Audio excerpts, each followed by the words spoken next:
Dissolved air flotation thickening. What is it and how does it work? Well, it's a pretty interesting concept where you can take sludge that is scraped off the bottom of one set of tanks and then pumped over to another set of tanks and floated at the top.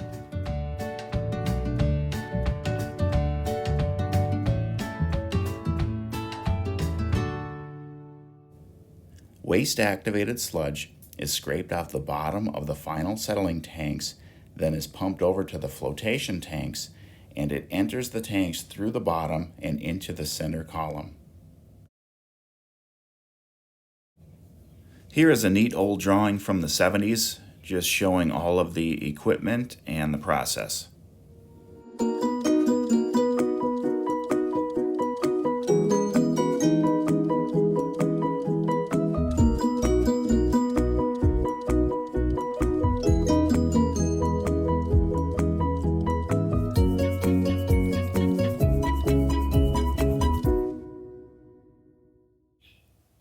This is the center column where the waste-activated sludge is pumped into.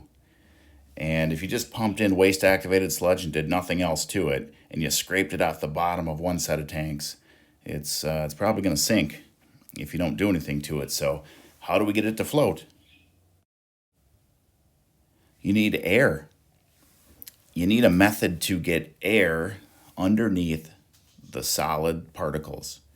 So right here in the blue is the recycle stream. And how that works is you take some of the clarified water, the clean water, and it's saturated with air at about 70 psi. The recycle stream enters the center column at the top of the tank and mixes with the waste-activated sludge at the bottom.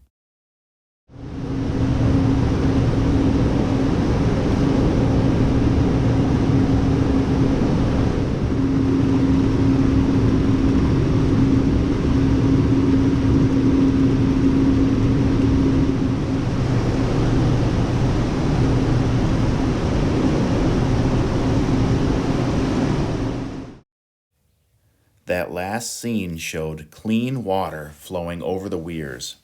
That's called flotation thickened overflow water. So we take about 1,000 gallons per minute of that water and it gets sent through the recycle pump here and then sent into the retention tank next.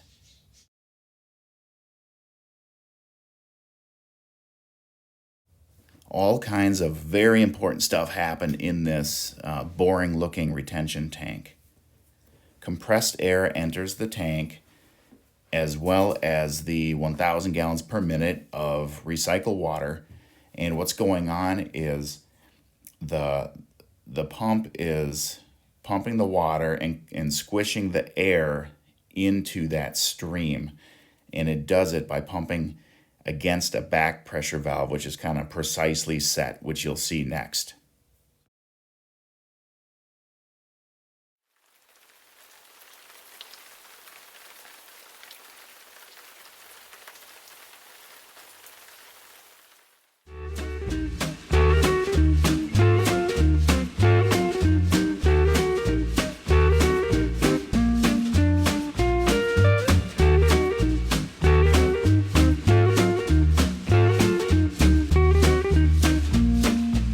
Here comes the pressurized flow through the center column at the top of the tank. And take note of that green pneumatic actuator at the top left. That's what sets the back pressure by raising and lowering the valve. These next few scenes are going to show the business end of the back pressure valve.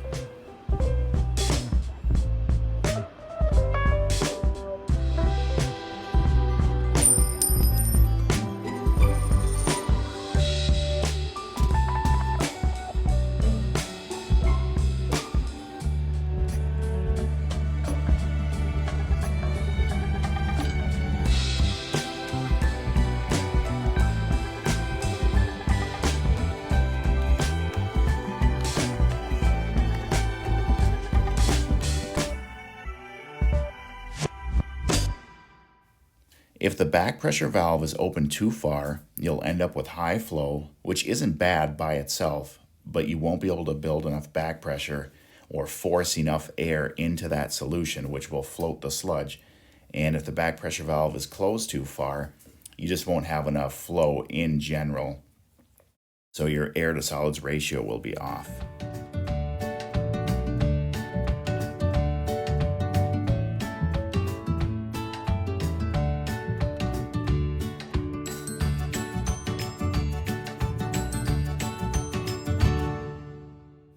This is showing the pressurized water flow and sludge combination coming out of the top of the center column, and what happens to the water, which goes under this baffle and then over the weirs as clean water.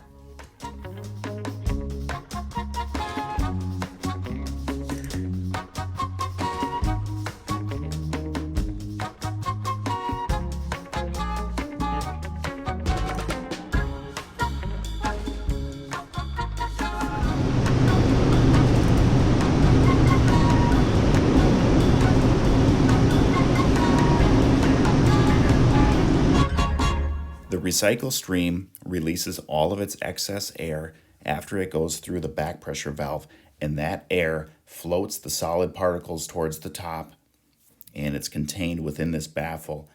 Then the skimmers will skim that thick sludge into the trough for further processing.